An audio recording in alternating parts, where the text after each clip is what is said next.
નમસ્કાર, આપ જોઈ રહ્યા છો મંતવ્ય ન્યૂઝ અને સિટી પલ્સ સાથે હું રોનક મોટવાડિયા.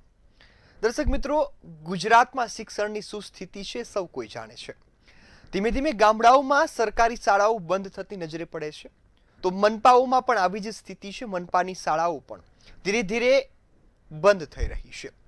ક્યાંક કારણ એવું આપવામાં આવે છે કે બિલ્ડિંગ નબળી છે, ક્યાંક કારણ એવું આપવામાં આવે છે કે વિદ્યાર્થીઓની સંખ્યા નથી. આવી જ સ્થિતિ વચ્ચે શાળા મર્જ કરીને તેને બંધ કરવાની એક નીતિ છે તે સરકારે અપનાવી છે, અને જેના જ કારણે ગુજરાતમાં ખાનગી શાળાઓને ખુલ્લો દોર મળી રહ્યો છે. ગુજરાતમાં ખૂણે ખૂણે શાળાઓ તો આવેલી છે, પરંતુ હવે ધીમે ધીમે ખાનગીમાં પરિવર્તિત થઈ રહી છે, અને એ ગુજરાતની જનતા માટે ચિંતાનો વિષય છે. ગુજરાત સરકાર ભણશે ગુજરાતના દાવા કરે છે, પરંતુ ગુજરાતમાં સરકારી શિક્ષકોની અછત છે. આ મુદ્દો પણ જરૂરી છે. અને મોટાભાગનો હિસ્સો એટલે કે 80% જેટલો હિસ્સો જે શિક્ષણનું બજેટ હોય છે તેમાંથી માત્ર પગાર આપવામાં જ જાય છે. કોઈ શિક્ષકને, કોઈ શિક્ષણ અધિકારી અને જવાબદાર અધિકારીઓને પગાર આપવામાં 80% સુધી હિસ્સો છે તે સરકાર આપી દે છે, અને જેના જ માટે ઇન્ફ્રાસ્ટ્રક્ચર પર કોઈ ભાર નથી આપવામાં આવતો, ને ધીરે ધીરે વિદ્યાર્થીઓ એ સરકારી શાળાઓથી અળગા થતા જઈ રહ્યા છે અને પ્રાઇવેટ શાળાઓમાં પોતાનું એડમિશન લઈ રહ્યા છે, ને આ ગુજરાત માટે ચિંતાજનક સ્થિતિ છે. ગુજરાતની જનતા સવાલે ઉઠાવી રહી છે કે કેમ હકનું શિક્ષણ મળતું નથી. આ જ મુદ્દે આજે ગુજરાતની જનતાના મંતવ્યો જાણવા છે, અને શરૂઆત કરવી છે અમદાવાદ ખાતેથી. તો અમદાવાદની જનતાના શું મંતવ્યો છે, આવો સાંભળીએ. રાજ્યમાં સારું શિક્ષણની વાત થતી હોય છે, શિક્ષણ માટે કરોડો રૂપિયાનું બજેટ પણ ફાળવવામાં આવતું હોય છે, પરંતુ શહેરની અંદર કેવા પ્રકારની સ્કૂલો હોય છે અને જે કોર્પોરેશનની સ્કૂલો છે તેની કેવી હાલત હોય છે, અમદાવાદવાસીઓ પાસે જાણીશું. બાપુ, એ જણાવશો કે જે પ્રમાણે સ્કૂલની અને ખાસ કરીને સરકારી સ્કૂલની વાત કરવામાં આવે, કેવી હાલત હોય? સરકારી સ્કૂલોની હાલત જુઓ તો પેટ્રોલ વગરની ગાડી જેવી હાલત અત્યારે સરકારી સ્કૂલોનો છે. અમદાવાદ મ્યુનિસિપલ કોર્પોરેશન સંચાલિત જેટલી સ્કૂલો છે, બધી સ્કૂલોની અંદર બાળકોની સંખ્યા છે, પરંતુ ત્યાં ભણાવનારા શિક્ષકોની સંખ્યા નથી. ઘણી બધી સ્કૂલો અમદાવાદ મ્યુનિસિપલ કોર્પોરેશન એવી છે કે જે માત્ર એક શિક્ષક ઉપર ચાલતી હોય છે. હવે આખી સ્કૂલમાં એક શિક્ષક બાળકોને કઈ રીતે ભણાવી શકે? 1 થી 7 ધોરણની સ્કૂલ હોય અને શિક્ષક એક જ હોય, 1 થી 7 ધોરણના બાળકો ભણતા હોય તો એ લોકોને એક શિક્ષક શું જ્ઞાન આપી શકે? એટલે આ બહુ મોટો પ્રશ્ન જ છે. બીજી વાત કહું તમને, smart school Ahmedabad municipal commissioner આપણા બહુ મોટી બૂમો પાડતા હોય છે. સ્માર્ટ સ્કૂલ લાભાની વાત કરું તો લાભાની અંદર એક જ સ્માર્ટ સ્કૂલ છે, એ બી કોર્પોરેટરના ઘરની પાછળ સ્માર્ટ સ્કૂલ બનાવવામાં આવી છે. બાકી ક્યાંય આખા લાભાવાડમાં જ્યાં જરૂરિયાત છે ત્યાં કોઈ સ્માર્ટ સ્કૂલ બનાવવામાં આવી નથી. ના ઇંગ્લિશ મીડિયમ સ્કૂલો બનાવવામાં આવે છે. આજકાલ ઇંગ્લિશ મીડિયમમાં ભણવા માટે વાલીઓ પોતાના બાળકોને લાખો રૂપિયાની ફી ભરી અને પ્રાઇવેટ સ્કૂલોમાં મૂકતા હોય છે. તો મારી કોર્પોરેશનની હવે વિનંતી છે કે ઇંગ્લિશ મીડિયમની સ્કૂલો પણ તમે ચાલુ કરો. વ્યાપ દિવસે ને દિવસે શહેરનો વધતો જાય છે, પણ સામે સ્કૂલો એટલી બધી હોતી નથી અને દાવા મોટા કરવામાં આવે છે. રાજ્યની ભાજપ સરકાર અને અમદાવાદ મ્યુનિસિપલ કોર્પોરેશનમાં શાસન કરતી ભાજપ સરકાર આજે પ્રાઇવેટ સ્કૂલોને ખાનગીકરણ તરફ વધારે ધ્યાન આપી રહ્યા છે અને સરકારી સ્કૂલોમાં ધ્યાન આપતા નથી. પ્રાઇવેટ સ્કૂલોના જે સ્કૂલ માફિયાઓ છે, જે સ્કૂલ સંચાલકો છે, એ સ્કૂલના સંચાલકોને બેફામ રીતે એડમિશનો, પ્રાઇવેટીકરણમાં એડમિશનો અને ફીની છુટ્ટી આપી દેવામાં આવી છે. અને જે ઉદ્યોગપતિઓ હોય કે જે મોટા બિલ્ડરો હોય કે જે ભાજપના નેતાઓ હોય, એ જ લોકો પોતે પ્રાઇવેટ સ્કૂલો બનાવી અને નવી વિસ્તારોમાં સ્કૂલો ખોલી દીધી છે, જેથી કરીને સરકારી સ્કૂલોનું ચલણ ઘટે અને પ્રાઇવેટ સ્કૂલોનું ચલણ વધે, અને તેમાં ફી વધારો કરી અને ડિગ્રી વગરના શિક્ષકો લાવીને શિક્ષકો ભણાવે છે. પણ 10-12 હજારના જે પગારદારો હોય આવા, તો એ ભણાવે શું? કશું નહીં, એમને ભણવાનું એમને જ નહીં આવડતું, ભણાવતા શું ભણાવે? અને આ તો વેપાર કરી નાખ્યો, શિક્ષણ થોડી કર્યું, શિક્ષણનો વેપાર કરી નાખ્યો. આ તો તમારા વિસ્તારમાં સ્કૂલની શું હાલત છે? ખરાબ. તમને લાઈવ બતાવું, ચલો. સ્કૂલો, કોર્પોરેશનની જે મ્યુનિસિપાલિટી સ્કૂલો છે એમાં કોઈ સુવિધા જ નથી ને. શૌચાલયની મોટી, આ લોકો મોટી વાતો કરતા હોય, એના સ્કૂલના શૌચાલય જોઈ લો તમે, ઠેકાણા વગરના શૌચાલયો બી હશે. એટલે બહુ તંત્રની બહુ બેદરકારી છે. કહેવાનો મતલબ, સરકારી ખાનગી સ્કૂલો બહુ વધી ગઈ છે અને પ્રાઇવેટીકરણ કરીને આના એક ધંધો બનાવી નાખ્યો પૈસા કમાવાનો આ લોકો. તમારા વિસ્તારમાં કોર્પોરેશનની સ્કૂલો કેવી છે? અમારા વિસ્તારની અંદર કોર્પોરેશનની સ્કૂલો જ્યારે હું ભણતો હતો ત્યારે સ્કૂલની હાલત બહુ સારી હતી. અને બહુ સરસ હતી. અને મધ્યાહન ભોજન જ્યારે ચાલુ કર્યું માધવસિંહ સોલંકી સાહેબે, એ વખતે અમે ઘરેથી ડીશ લઈને અમે ત્યાં આગળ પથરા ઉપર બેસીને જમતા હતા. ત્યારે અમને આનંદ અનુભવાતો. પણ આ ભ્રષ્ટ સરકાર, ભાજપની સરકાર, જ્યારથી આ દેશની અંદર ભાજપની સરકાર આવી છે ત્યારથી સરકારી સ્કૂલોની હાલત એટલી ખરાબ થઈ ગઈ છે. તમે શાહવાડીમાં જુઓ, લાભામાં જુઓ, દાણી લીમડામાં જુઓ, રાજપુર ગોમતીપુર જુઓ, ખોખરા જુઓ, કોઈ વોર્ડ એવો બાકી નથી કે જ્યાં ગાડી મ્યુનિસિપાલિટી સ્કૂલની દશા સારી હોય. એટલે કે લોકોમાં રોષ છે, કારણ કે સારું એજ્યુકેશન તેઓની પ્રાથમિક જરૂરિયાત છે અને સાથે આ પ્રાથમિક જરૂરિયાતો સંતોષાતી નથી. કરોડો રૂપિયાના બજેટ ફાળવવામાં આવે છે, પરંતુ અમદાવાદ મ્યુનિસિપલ કોર્પોરેશનની જે શાળાઓ છે તેની હાલત કફોડી થઈ રહી છે. કેમેરામેન રશ્મિન પટેલ સાથે મીર દુધરેજિયા, મંતવ્ય ન્યૂઝ, અમદાવાદ. તો હવે આ જ મુદ્દે રાજકોટની જનતાના શું મંતવ્યો છે, આવો સાંભળીએ. નગરપાલિકાની શિક્ષણ વ્યવસ્થા અને મહાનગરપાલિકાની શિક્ષણ વ્યવસ્થાને લઈને અનેક સવાલો ક્યાંક ઉદ્ભવી રહ્યા છે. ચોક્કસથી ખરા અર્થમાં મહાનગરપાલિકાની આ જે શિક્ષણ સમિતિ છે તે કઈ પ્રકારની કામગીરી કરે છે સૌ કોઈના મનમાં છે હાલ અત્યારે. ચોક્કસથી કહી શકાય કે આ ખૂબ જ ગંભીર બાબત કહેવાય. અનેક વખત જે શિક્ષણને લઈને જે કાર્યો થવા જોઈએ તે નથી થતા. આપણી સાથે સામાજિક આગેવાનો જોડાણા છે, એમની સાથે વાત કરીશું. તેઓ શું કહી રહ્યા છે સમગ્ર મામલે, શું નામ અને શું કહેશો ખરા અર્થમાં શિક્ષણ સમિતિની કામગીરીથી લોકો કેટલા સંતુષ્ટ છે? નમસ્કાર, મારું નામ રિદ્ધિ મેટારિયા છે અને હું શિક્ષણ સાથે છે એ ઘણા સમયથી જોડાયેલી છું. અને આજે મંતવ્યના માધ્યમથી છે હું કહેવા માગું છું કે આજે જોઈએ છે કે દિવસે ને દિવસે છે સરકારી શાળાઓ બંધ થતી જાય છે. એનું મુખ્ય કારણ શું છે તો કે વિદ્યાર્થીઓને છે પાયાની સુવિધા નથી મળતી અને શિક્ષણ છે એ ગુણવત્તાસભર નથી મળતું. ત્યાર પછી આંગણવાડીની વાત કરીએ તો આંગણવાડીની અંદર છે એ બાળકોને સારું એવું જમવાનું કે જ્યાં નાસ્તો મળતો હોય એ પણ નથી મળતું અને એના પૈસાઓ છે ક્યાંક ક્યાંક ખવાઈ જતા હોય છે. અને સરકારી શાળાઓની અંદર છે એ ઘણા બધા ઊંચા રૂપિયાનું છે એ લોકો બિલ બનાવી અને પાસ કરાવતા હોય છે. જ્યારે જોવા જઈએ તો ઘણી જગ્યાએ રૂમની સુવિધાઓની અગવડ છે, શિક્ષકોની પણ ઘટ છે અને સારા એવા લાયકાતવાળા શિક્ષકોની જગ્યાએ છે કોન્ટ્રાક્ટ બેઝ ઉપર છે એ શિક્ષકોને રાખીને કામ કરાવવામાં આવે છે. અને સાથે એવું કહી શકાય કે પીવાનું પાણી છે એને ચોખ્ખું નથી મળતું. તો વિદ્યાર્થીઓને છે એ સારી સુવિધા છે એ અપાવવી જોઈએ. શિક્ષણ સમિતિની ફરજ છે જે આજે છે એ પોતે ફરજ નથી બજાવી રહી એવું મને લાગી રહ્યું છે. આપ શું કહેશો, શું નામ અને ખાસ તો શિક્ષણ સમિતિની એક વ્યવસ્થા હોય છે, ખરા અર્થમાં એ વ્યવસ્થા પૂરી પાડે છે કે કેમ?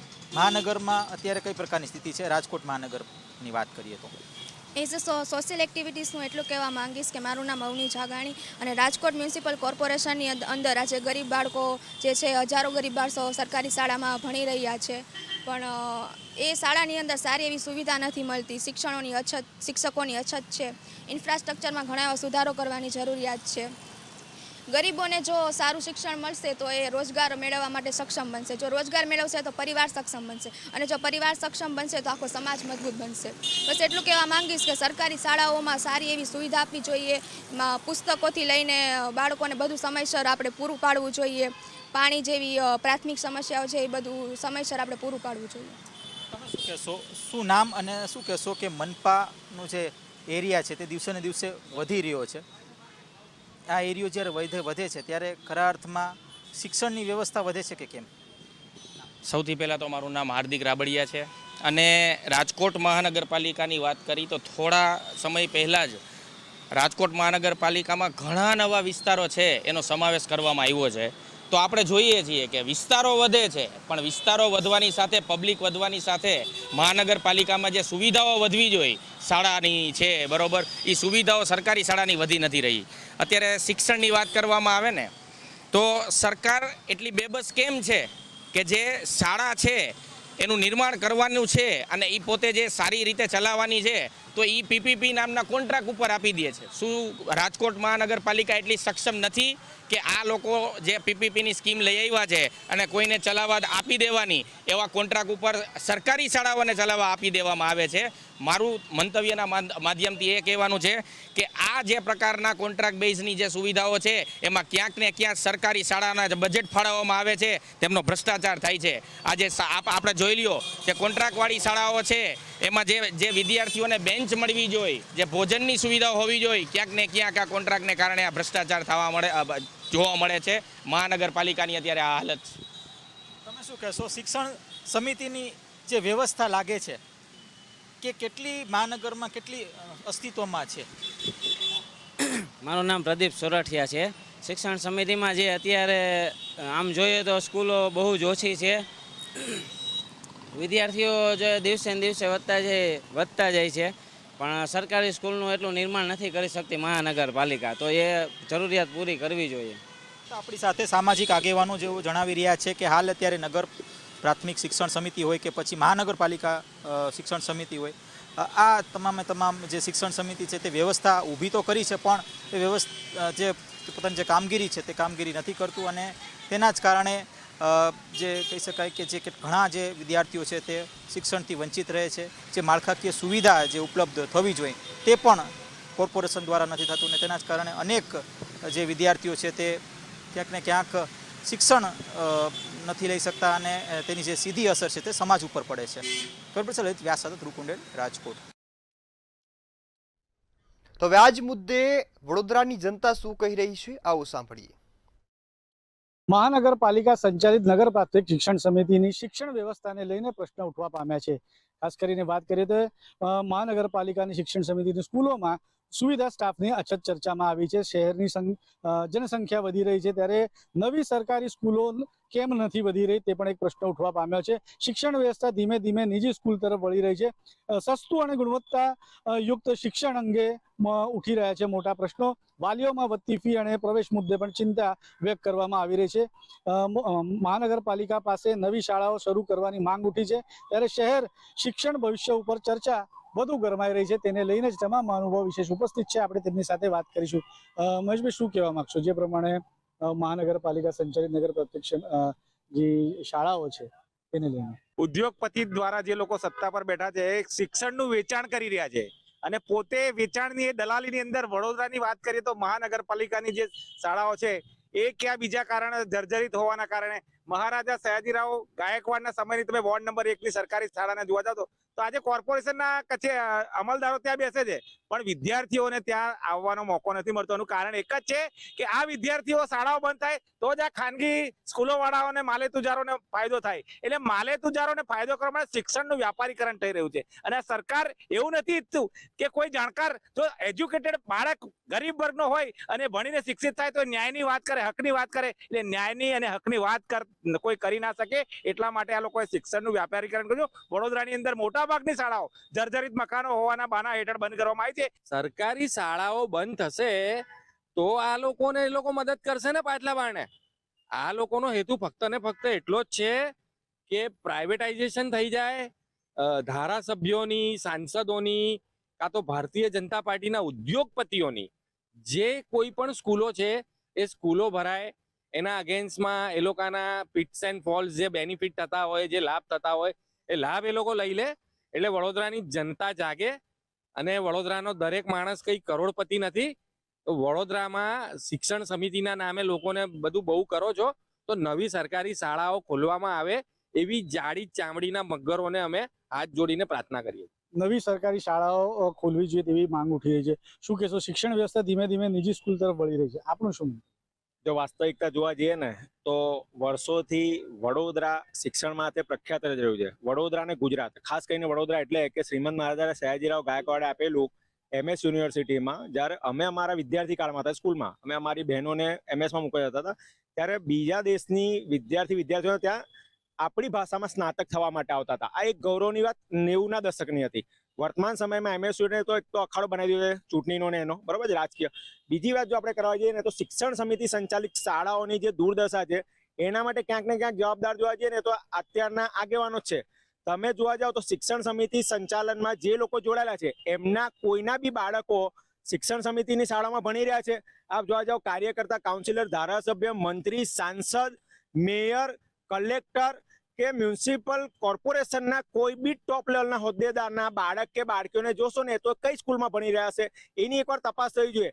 થોડા સમય પહેલા ફીનો મુદ્દો જ્યારે ચાલેલો ને તો એક વર્તમાનના કાઉન્સિલરે ભૂતકાળમાં અમને એવું કીધેલું કે જો તમને ફી ના પોસાતી હોય ને તો તમારે તમારા બાળકોને સરકારી સ્કૂલમાં મૂકવું જોઈએ. ત્યારે મેં એમ જવાબ આપેલો કે ભાઈ આ જે ફીનો મુદ્દો છે ને એ બી એ સમયના 2017ના મુખ્યમંત્રી રૂપાણીજી લઈને આવેલા એક મોટા મગરને બચાવવા માટે, કોર્પોરેટ કોલેજના બચાવવા માટે ફીનો, અને એમાં સરકાર ફસાઈ ગયેલી. બરોબર છે. અને રહી વાત અમારા બાળકોને સરકારી શાળામાં, તો હું પોતે શ્રી સયાજી હાઈસ્કૂલમાં ભણેલો છું, એટલે શ્રીમંત મહારાજા સયાજીરાવની એ દેન હતી. બરાબર છે. પણ વર્તમાન સમયમાં HS of high school, Shri Sayaji high school, Vinay Vidyalaya, RNK Pandya એવી 50 સ્કૂલો હું તમને અહીંયા આંગળીના વેડે ગણાવી દઉં, જેને અત્યારે તાળાબંધી કરવાના વાર આવી ગયા છે. કાં તો એની સંખ્યા એવી થઈ ગઈ છે કે હવે એના માટે જાહેરાતોને બોલો કે જી ચોક્કસથી આપના માધ્યમથી એક વાત બહુ સ્પષ્ટપણે કહેવા માંગુ છું કે હવે નજીકમાં જ સ્થાનિક સ્વરાજ્યની ચૂંટણી આવી રહી છે.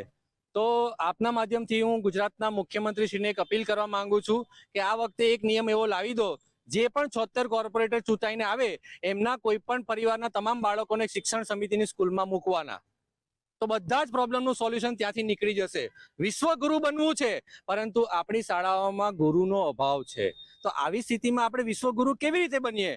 Public private partnership. પણ એને હું એમ કહીશ કે પબ્લિકને પ્રાઇવેટાઇઝેશન કરીને પતાવી દો. આ PPP મોડલ અત્યારે લાગુ કરેલું છે. જે હતું બનાવ્યું છે કેટલું છોડ દો, પણ જે હતું ને એને પતાવી નાખ્યું છે. MS યુનિવર્સિટીની સ્વાયત્તતા છીનવાઈ ગઈ ત્યારે આપણા કયા ધારાસભ્યશ્રીએ કે કયા સાંસદશ્રીએ એનો વિરોધ કર્યો? એને વેચી મારી, એમ જ કહીશું. તો કેમ કે જે બાળકનો હક હતો, શ્રી સયાજીરાવ ગાયકવાડે, આપણે વિચાર કરો વડોદરામાં આ લોકોએ નવું બનાવ્યું છે, એ છોડ દો. જે હતું ને એને પતાવી નાખ્યું છે. એટલે બહુ મોટો સવાલ છે અહીંયા આગળ. શિક્ષણ સમિતિની શાળાઓ કેટલી ખુલી એની કરતા બહુ મોટો સવાલ છે કે કેટલી બંધ થઈ. બંધ મોટા ભાગની થઈ ગઈ છે. જે છે ચાલે છે એમાં શિક્ષકો નથી, નવા શિક્ષકોની ભરતી નથી થતી. જે શિક્ષકો અપ્લાય કરવા માટે જાય છે એને ઢસડીને આંદોલન કરવા પડે છે. થૂ છે આવી જિંદગી પર અને થૂ છે આવી સરકાર ઉપર. ફોરેન કન્ટ્રીને આપણે પ્રગતિ જોઈએ, તે લોકો ડેવલપ્ડ કન્ટ્રીમાં કેમ આવે છે ખબર છે? કેમ કે ત્યાં શિક્ષણને સેવા ક્ષેત્ર સાથે જોડવામાં આવે છે. હા, ખરેખર વધવી જ જોઈએ. જો મનપાની જે છે સરકાર, એની અંદર શું છે કે શિક્ષણની જે સમિતિની જે હાલત છે ને ખાલી બહુ કથળેલી છે. એમાં તમે જુઓ તો ઘણી બધી સ્કૂલો તો જમીનદોસ્ત થઈ ગઈ છે. હમણાં જે થોડી ઘણી જે છે એ જર્જરિત હાલતમાં છે. અને બીજું કે જ્યાં સ્કૂલો જે ચાલી રહ્યા છે ત્યાં શિક્ષકોનો અભાવ છે. છોકરાઓ ભણવા માટે તૈયાર છે, પણ પ્રાઇવેટ સ્કૂલમાં એટલી બધી ફીસ છે કે એ લોકો ભરી નથી શકતા. ચોક્કસ સરકારે વિચારવું જોઈએ. જે પ્રમાણે વાત થઈ છે, તમામ મહાનુભાવો દ્વારા પોતાનું મંતવ્ય રજૂ કરવામાં આવે છે. વડોદરાની ખાસ કરીને વાત કરીએ તો વડોદરા મહાનગરપાલિકા સંચાલિત નગર પ્રાથમિક શિક્ષણ સમિતિની શાળા છે, તેની વ્યવસ્થાને લઈને પણ તમામ મહાનુભાવો દ્વારા પોતાનું મંતવ્ય રજૂ કરવામાં આવ્યું છે. કેમેરામેન કેતન ચિંદે સાથે સત્ય નેવાસકર, મંતવ્ય ન્યૂઝ. તો હવે આ જ મુદ્દે સુરતની જનતાના શું મંતવ્યો છે, આવો સાંભળીએ. પ્રાથમિક શિક્ષણ સમિતિ સંચાલિત જે સ્કૂલો છે એને જે હાલત છે, એ હાલત જોઈને તમે પણ એવું લાગશે કે આ ખરેખર જે મહાનગરપાલિકા, સૌથી મોટી મહાનગરપાલિકા છે ને કરોડોની બજેટ ફાળતી મહાનગરપાલિકા છે, તેની સંચાલિત જે સ્કૂલ છે તેની હાલત જોઈને એવું લાગી રહ્યું છે કે જે ત્યાં જે સ્કૂલ છે ત્યાં લોકો જઈ નહીં શકે એવી હાલત બની ગઈ છે. અને ખાસ કરીને ત્યાં સ્કૂલમાંથી અવારનવાર વિડીયો વાયરલ થઈ રહ્યું છે નાના છોકરાઓ જોડે, નાના ભૂલકાઓ જોડે સાફ સફાઈને. એ લઈને આપણે સ્થાનિક જોડે વાત કરશું. આપનું શું નામ છે અને ખાસ કરીને જે મહાનગરપાલિકા સંચાલિત શિક્ષણ સમિતિ સંચાલિત જે સ્કૂલ છે એનું શું હાલત છે, શું કહેશો?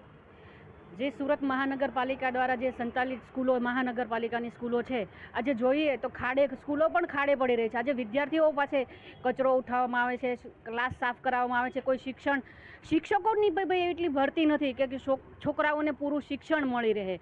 તો સુરત મહાનગરપાલિકા દ્વારા મારા દ્વારા એક કહેવા માંગુ છું કે જે મોટી મોટી બાંગાઓ ભૂંગે કે શિક્ષણ સમિતિના નામે કે અમે છોકરાને એટલું શિક્ષણ આપીએ, આજે મોડલ સ્કૂલોમાં જે લોકો આમ પબ્લિક શું કામ મોકલે છે કે કારણ કે ખાડે પડેલી જે સરકારી સ્કૂલો છે એમાં કોઈ શિક્ષણ, કોઈ આરોગ્યથી માંડીને કોઈ વસ્તુ છોકરાઓને સુવિધા.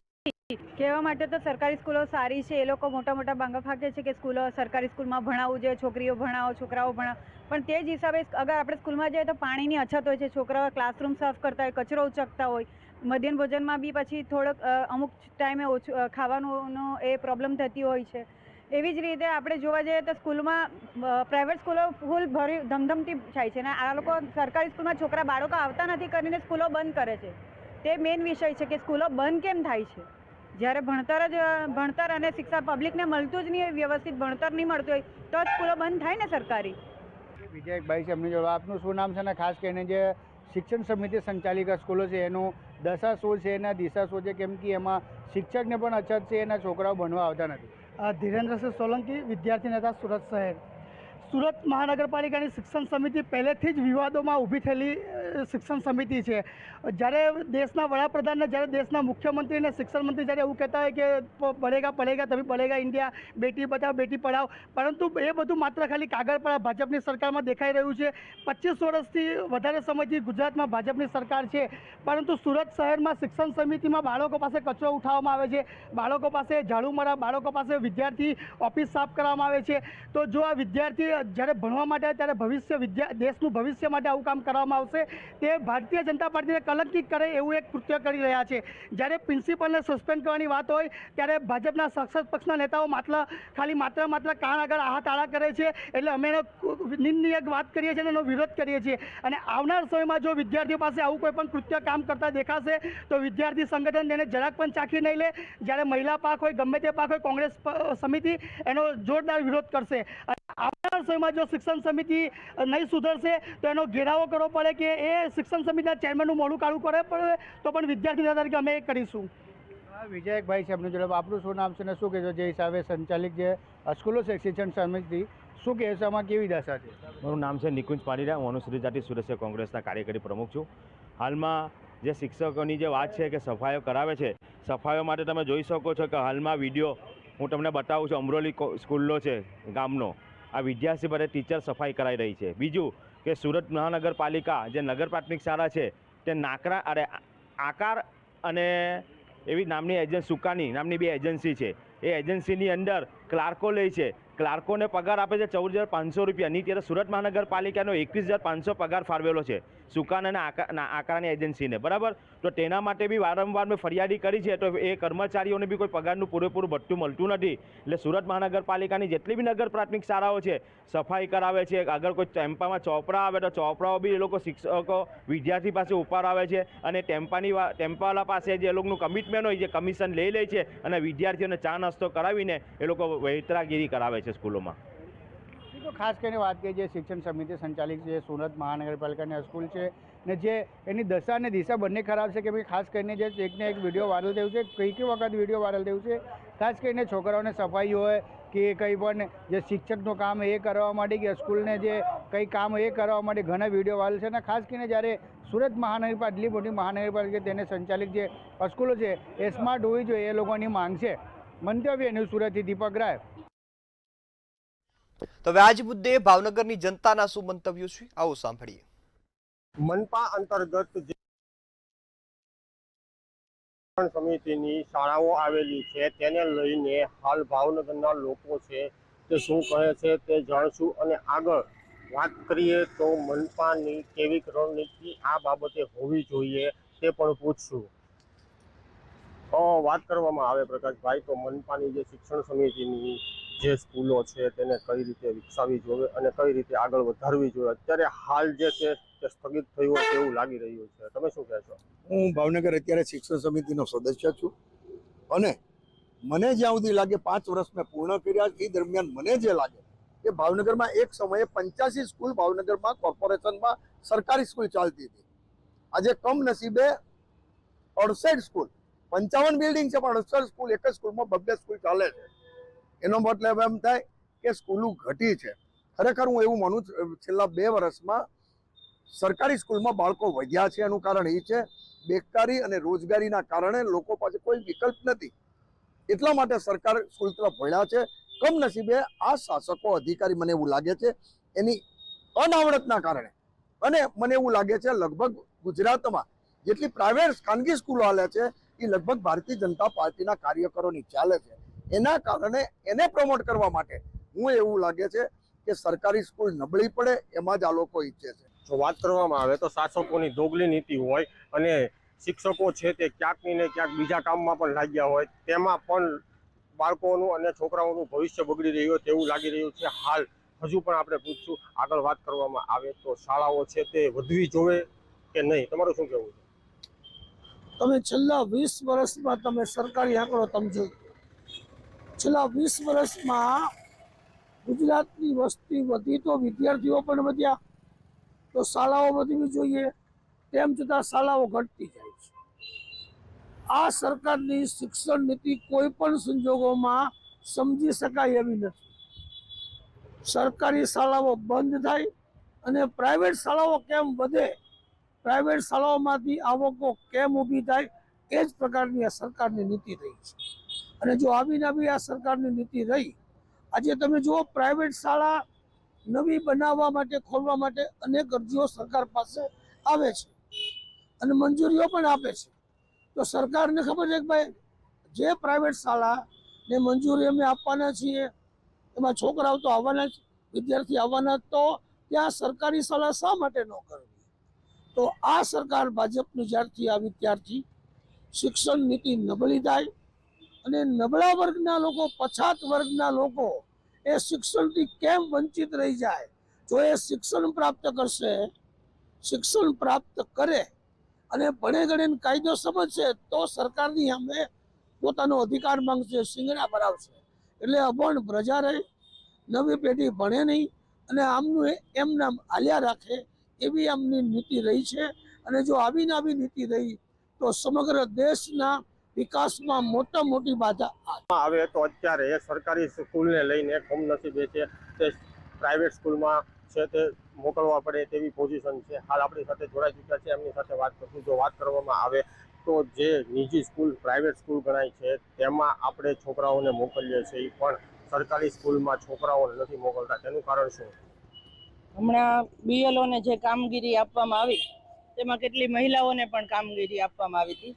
અને અમારા ભાવનગરમાં એક સ્કૂલ એવી છે કે જ્યાં 15 શિક્ષક છે, 15માંથી 9 શિક્ષકોને બીએલઓની કામગીરી કરવામાં કામ સોંપવામાં આવ્યું. તો 15માંથી જો 9 જાય તો માત્ર 6 રહે છે. તો 6 શિક્ષકો 2 મહિના સુધી સ્કૂલ કેવી રીતે ચલાવે? અને આપણે એમ માનીએ છીએ કે મુક્ત રીતે બાળકોને ભણતર આપવું જોઈએ, શિક્ષક પણ સ્વસ્થ હોવા જોઈએ અને બાળકો પણ ભણવા માટે સ્વસ્થ હોવા જોઈએ. હવે આ સરકારી જે શિક્ષકોને કામ કરવાનું ન હોય એવા કામ આપે છે, તો આ શિક્ષકો પણ સ્ટ્રેસમાં હોય છે, માનસિક તાણ અનુભવતા હોય છે. તો આ બાળકોને કેવી રીતના સારું શિક્ષણ આપી શકે અને બાળકો આમાંથી શું શીખી શકે? આથી શિક્ષક પણ અત્યારે માનસિક બીમાર છે અને બાળકોના ભવિષ્યનું પણ કોઈ આ સરકાર વિચારતી નથી. તો વાત કરવામાં આવે તો બાળકોના ભવિષ્યનું પણ સરકાર કાંઈ વિચારતી ન હોય તેવું પણ લોકો દ્વારા કહેવામાં આવ્યું છે. અને હાલ જે શિક્ષકો અત્યારે સરકારી સ્કૂલોમાં કામ કરી રહ્યા છે તેમાં શિક્ષકોની પણ અછત છે, જેના કારણે શિક્ષકોને અલગ અલગ કામગીરી સોંપવામાં આવે છે. તેને લઈને શિક્ષકો ક્યાંક ને ક્યાંક સ્ટ્રેસમાં જોવા મળી રહ્યા છે. આગળ વાત કરવામાં આવે તો આ તમામ છે તે મનપા દ્વારા આગળની કાર્યવાહી શું કરવામાં આવશે અને આગળ આની રણનીતિ શું ઘડવામાં આવશે તે જોવું રહ્યું. હિરેન માંડલિયા, મંતવ્ય ન્યૂઝ, ભાવનગર.